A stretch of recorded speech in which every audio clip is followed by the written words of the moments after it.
Kamaru, congratulations. I mean, obviously a huge win for you no matter what, but I mean, to do it in that type of fashion, pretty incredible. So just what's the emotion like for you after a performance like that? Just amazing. I mean, I put a lot of time into this, and shout out to Masvidal. I mean, I had to bring my A game. He elevated me. He gave me that extra oomph that I needed, in training. So, I'm just blessed to be in this time right now. I know, obviously, you're confident in yourself and you're confident your striking skills are improving, but I do wonder, I mean, as you guys were game planning, was there ever a part where you're like, we could just go knock the guy out. That'd be easy. Absolutely. There's two setups to that right hand that I just envisioned them landing, and that one was one of them. I tried the second one in the first round, but he's a veteran. He's game, and he saw it coming. So I just had to stay composed, and I was going to find it. What was going through your mind during that opening round, right? Because you had the takedown, you controlled him a bit, but it looked like you were being very aggressive on the feet a little bit as well. So how did you feel things were playing out? I was like, it's a whole lot of energy in this building right now. It's a little different than just being in that Apex fighting. It's a little different, but we had to stay composed and go out there and take care of business. You touched on the nerves that you felt the first time around especially, right? I mean, the short notice and everything that was going on. Did you feel those same nerves tonight against him? I felt nerves, but, not as severe as that one. I mean, there was a lot of circumstances flying all the way across the world, not sleeping the whole time. I truly had only maybe 4 days to try to prepare for that, going into it with the broken nose, really, really bad bunion on my right foot. And, it was tough for me to deal with. But I still chose, like a champion, I still chose to go in there and defend my title. And, I needed to put a definitive finish on that chapter and flip the page, and I did that tonight. Dana was here earlier, and he said you're clearly one of the best in the world right now, on your way to being one of the greatest ever.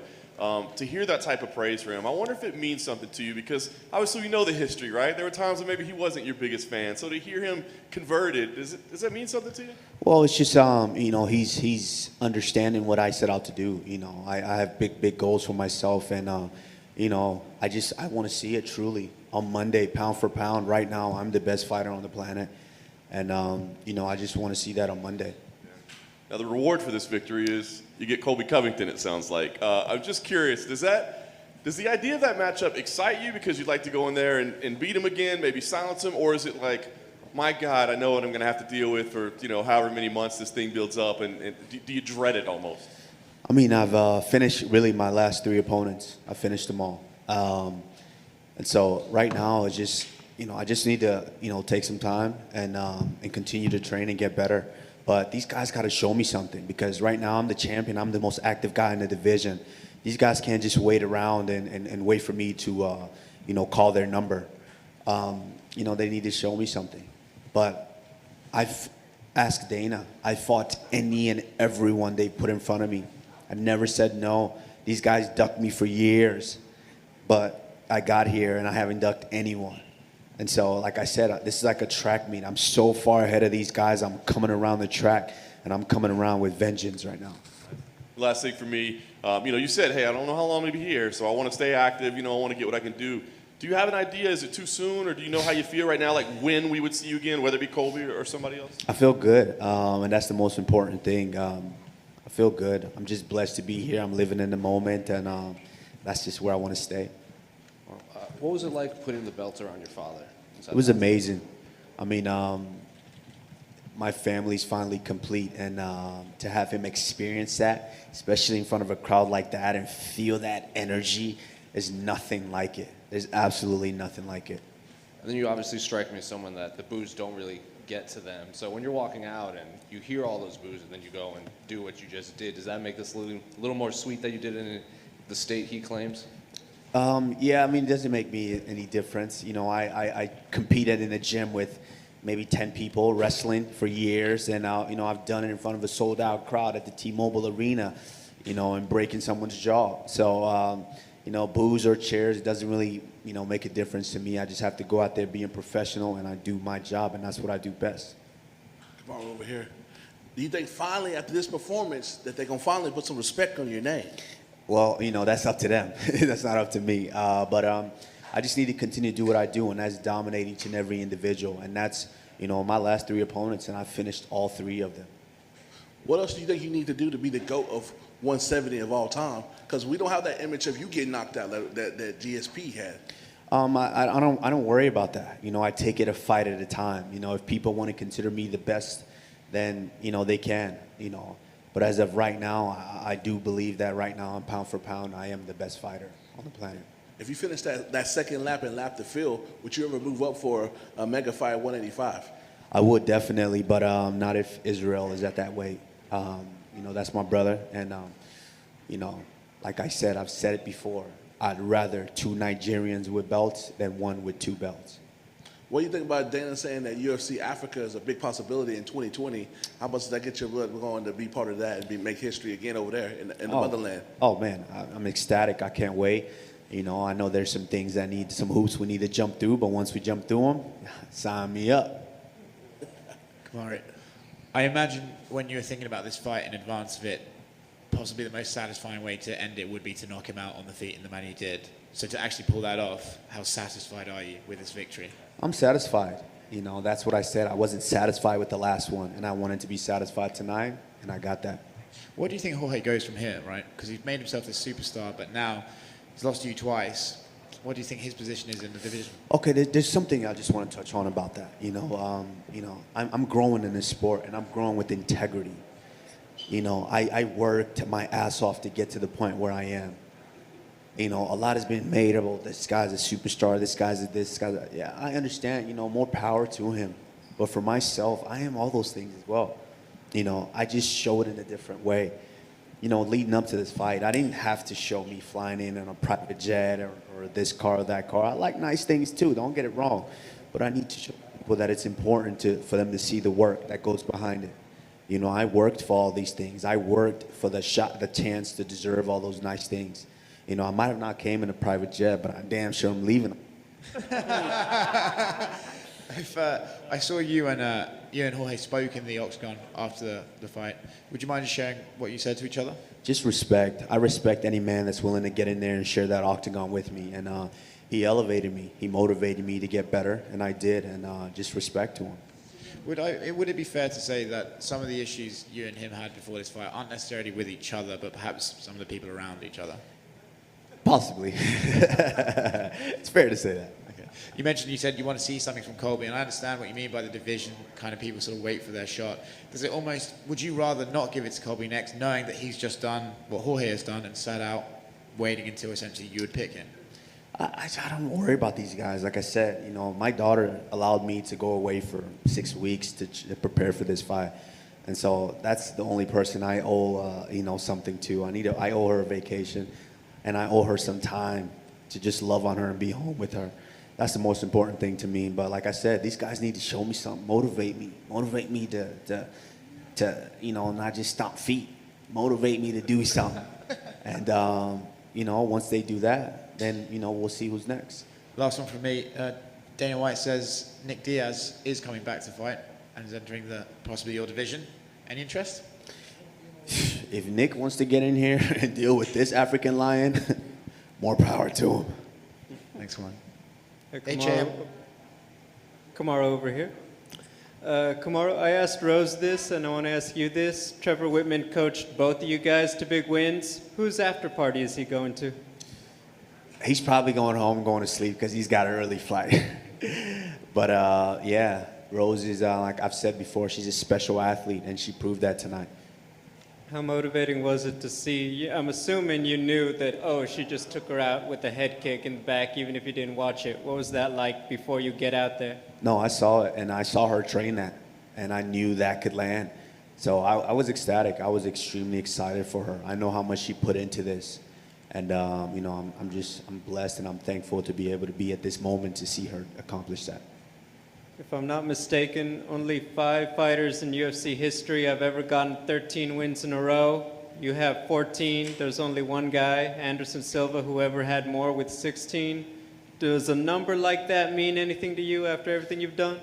No, I worry about the next one. If I don't take care of the next one, then I don't get to that number. So I'm worried about the next one and the next one and the next one. And, we'll see what happens. What kind of effect did it have on you, just for your mood, to have Francis Ngannou, the new heavyweight champion, there with you this week? It was great because if anything popped off in this hallway, if one of y'all want to get lippy, I'm just going, have them jump in here and clean house. So, yeah, that feeling's great. Respectfully, Israel, 2 title defenses. Ngannou just got his belt. You've got, you're the most dominant African champion in the UFC right now. You still think Ngannou would be the main event over you in Africa? I'm the most dominant champion in the UFC, period. And like I said, next week, I want to see that pound-for-pound list because I think right now I am the best pound-for-pound. But when it comes to Africa, how do you deny the heavyweight champion the main event spot? So you guys can argue with him about that. Congrats, man. Thank you. Hey, champ. All things considered, fans back in attendance, your family here, everything. Best performance of your career so far. I mean, the energy was electric. Yeah, I'm like I said, I'm satisfied with that one. And being real for a second, you put him out when he went and hit the canvas. Did it feel good to get some of those extra shots in there? What do you mean, extra shots? What do you mean? Maybe 1 or 2? It was extra shots? The ref didn't pull me off yet, so, I keep going until the ref pulls me off. And, those are super necessary. And I got to say, lastly, you did predict the knockout unembedded with Rose. You called it. Yes, like I said, she's a special athlete, and I'm amazed to be able to watch her perform. And has it settled in yet? Because you're a surefire Hall of Famer. What you're going to wear to that induction ceremony? No, like I said, I don't worry about that. When I'm 50 and I'm sitting in the rocking chair and watching my daughter, do her thing and maybe grandkids, then I can look back and say, man, you know what? I did some pretty cool things. But right now, I'm just taking it time at a time. Congrats. Thank you. Kamaru, Salami Falani, BBC Africa. All week, everything that was said was he had the city, he had the crowd, he had the state. But no one mentioned that you had 1.2 billion people supporting you on a continent somewhere else. How big a win was this for you today? Knowing fully well that you're not only the first African, but every time you step into that octagon, you represent the most populous black nation in the world. It meant a tremendous amount because, like I said, growing up, you don't see, I didn't see role models like myself. And that's what I want to be. I want to be that role model to motivate everyone from Nigeria, from Morocco, from Cameroon, all the way down to South Africa. I want to motivate them and let them know that, hey, this can be done. So this one was extremely satisfying for me tonight. You said there are only 2 fighters that you feel like you didn't take their soul. Do you feel like you took your soul tonight? Was this a baptism? I had to go out there and I definitely blessed them. I did. I blessed them. He pushed me. He motivated me to come out there and do what I did tonight. And I'm just happy and I'm just blessed. So you come across as a tough guy, but I found out today that you're daddy's boy. Did you plan to actually have that belt wrapped around his waist, or that just was something Absolutely. happening? You envision it in your mind, and the crazy thing is you just can't wait to see it all unfold. And when it's actually unfolding, it's a surreal moment. So I'm blessed to be living in this moment right now. A couple more from me. We're Africans, and our parents work a lot. They're barely there when we have school events or athletic events. You're a father now. Your daughter's based in Florida. You're training in Colorado. Are you going to be moving to Colorado full time? And does that mean you move your daughter to Colorado with you, or are you going to be shuttling back between Colorado and Florida? For now, I'm just going to be doing back and forth because I don't want to just move my daughter like that. She's got roots, and I need to see those sprout first. So, we're just going to keep doing what we're doing for now. I mean, it's working. Last question. Trevor Whitman pulled a double shift today. What are you guys getting him? Well, I mean, Trevor riding clean now, so. No, amazing coach, great individual, and it shows. We love to work with him, and he loves to work with us, and it all shows out there tonight. Congratulations again, and you are definitely the pride of Africa. Thank you. Naija, I don't tear them. We don't ever carry last. Kamaru, just right here. To have Jorge, after everything he said in the lead up to the last fight and this, say, no excuses, he had my number, he's the better man, what does that kind of mean to you? It's satisfying. You know, I wanted to be satisfied tonight. You know, like when I compete against another man, I want to be satisfied in knowing that that man respects me for what I do. And, you know, that's all it is. I'm satisfied. Are you satisfied with the first win over Colby, and maybe that's why you're not as keen to chase that feeling with the rematch? I broke the kid's jaw. Like, I mean, how satisfying can you be after that? So, you know, I'm not really worried about any of these guys. Right? Like I said, I've lapped the field. I'm coming around, and I'm coming with the vengeance. So, you know, they have to show me something, motivate me.